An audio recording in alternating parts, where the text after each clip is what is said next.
अस्सलामुअलैकुम। मैं एहसान इलाही हूँ और ये इंग्लिश 9th की आज हम लेसन नंबर 2 पर चलते हैं,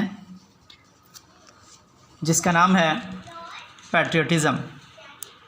हम इसके फर्स्ट 3 पैराग्राफ्स का ट्रांसलेशन देखेंगे आज।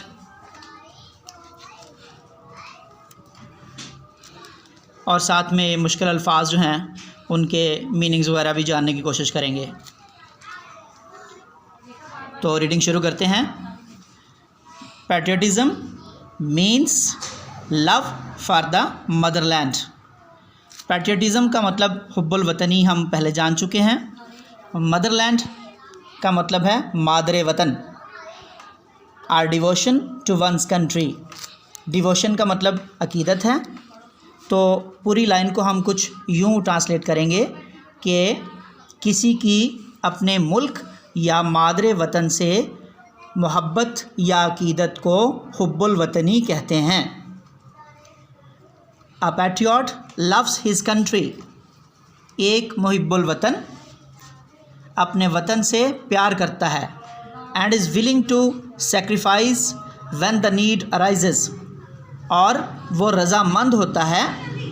विलिंग को नोट कर लीजिए।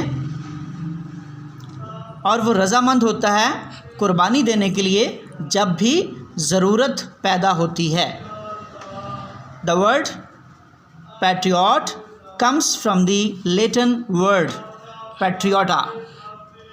लैटिन लातीनी ज़ुबान को कहते हैं।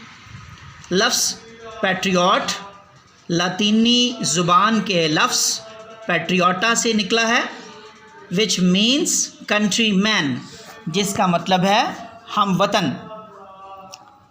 इट इज़ कंसिडर्ड, ये ख्याल की जाती है। आ कमेंडेबल क्वालिटी, एक काबिल तारीफ़ खूबी। कमेंडेबल मतलब काबिल तारीफ़। पैराग्राफ 2 पर चलते हैं। Patriotism gives people the strength and courage to safeguard the interest of the country and nation. Patriotism हुब्बुल वतनी, strength ताकत, courage हौसला, safeguard हिफाजत करना, interest मफाद, country मुल्क। यानी हुब्बुल वतनी लोगों को अपने मुल्क की मफाद की हिफाजत करने के लिए ताकत और हौसला देती है। For a patriot the sovereignty, integrity and honour of the country are supreme values on which no compromise can be made. मुश्किल अल्फाज देख लीजिए। सोवरेनिटी का मतलब है इक़्तिदार आला। इंटेग्रिटी सालमियत। ऑनर इज़्ज़त।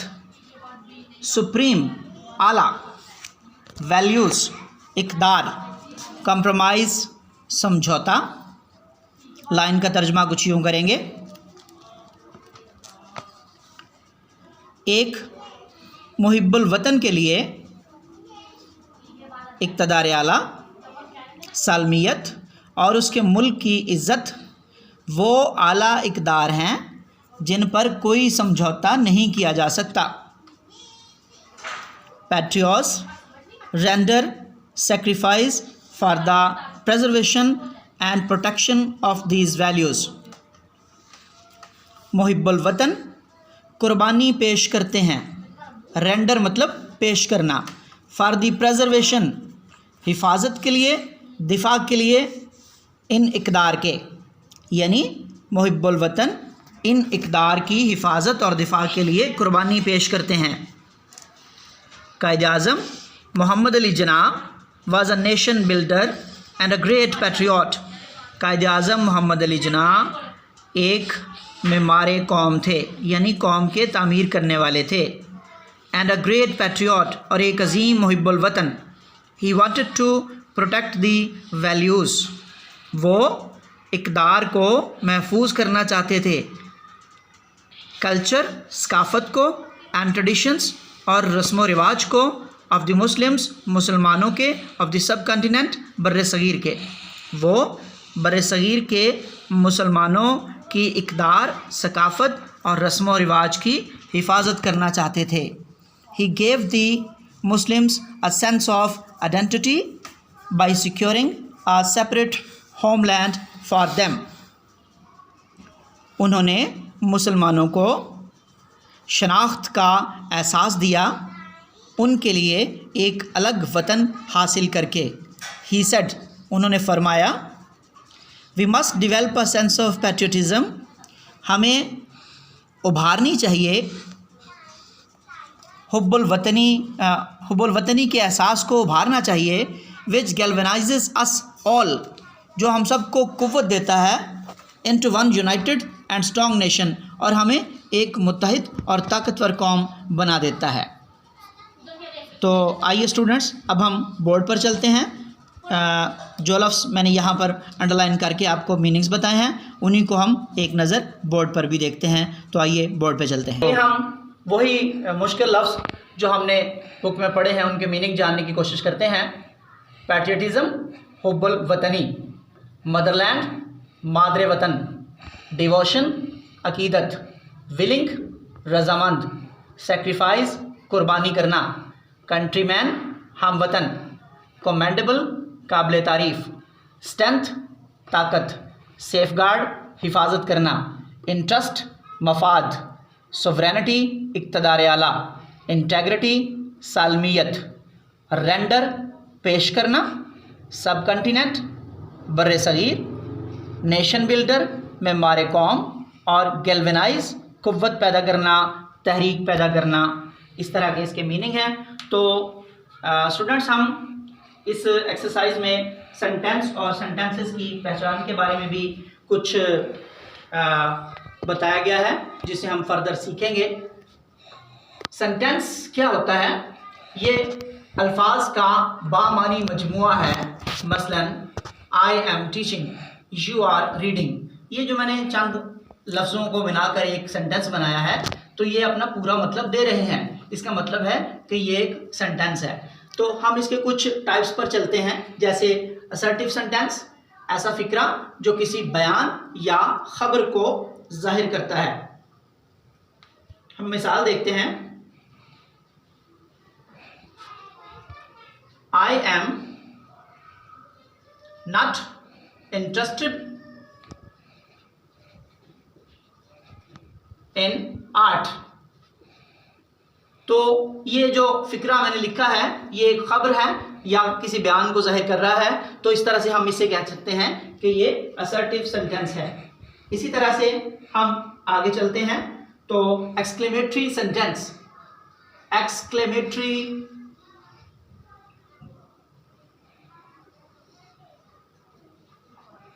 सेंटेंस, ये ऐसा फिक्रा है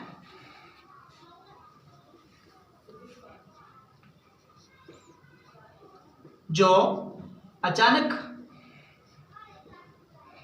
खुशी या हैरत को जाहिर करता है।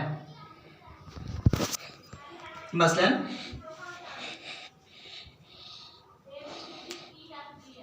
What a beautiful painting.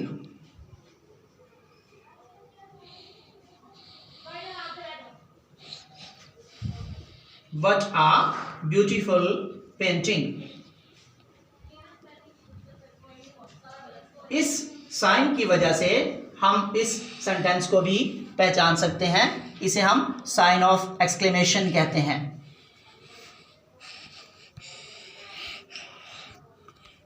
Interrogative sentence,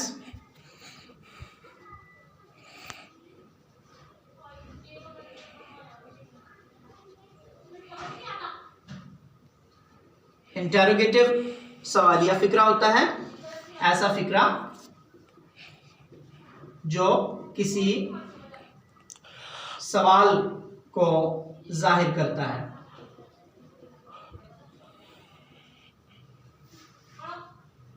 How would I know?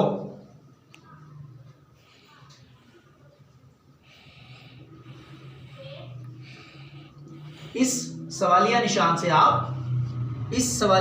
से आप इंटरोगेटिव सेंटेंस को पहचान सकते हैं। इस लाइन का मतलब यह है हाउ वुड आई नो, मैं कैसे जानूंगा।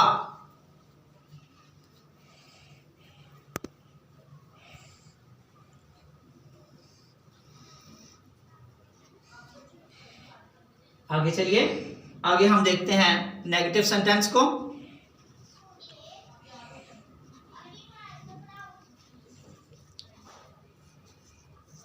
नेगेटिव एक ऐसा फिक्रा है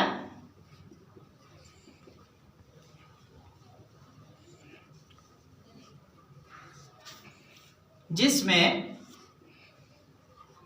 नफी यानी नॉट पाया जाता है। मसलन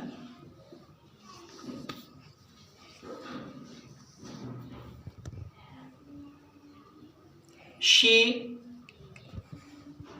did not do her work, उसने अपना काम ना किया। देखिए, इस नॉट की मौजूदगी में हम इसे नेगेटिव सेंटेंस कह सकते हैं। फिर हम चलते हैं इंपेरेटिव सेंटेंस पर।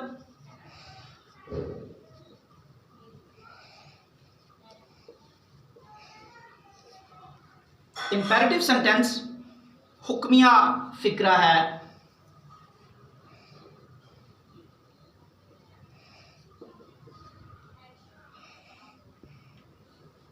या यूं कह लें कि ऐसे फिक्रात जो हुक्म या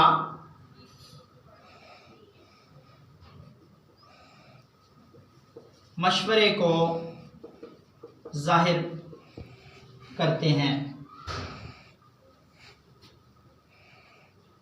मसलन teach him to learn, teach him to learn यानी उसे पढ़ना सिखाओ। स्टूडेंट्स याद रखिए कि ऐसे फिक्रात का आगाज हम वर्ब से करते हैं, यानी शुरू में ही वर्ब होता है जो किसी बात को करने के लिए कह रहा होता है। टीच हिम टू लर्न, उसे पढ़ना सिखाओ। आज का लेसन यहीं पे ख़त्म करते हैं। कल इंशाल्लाह इसी यूनिट का कुछ अगला हिस्सा जो है ट्रांसलेशन और बाकी एक्सरसाइज जो है वो देखेंगे। तब तक के लिए खुदा हाफिज़।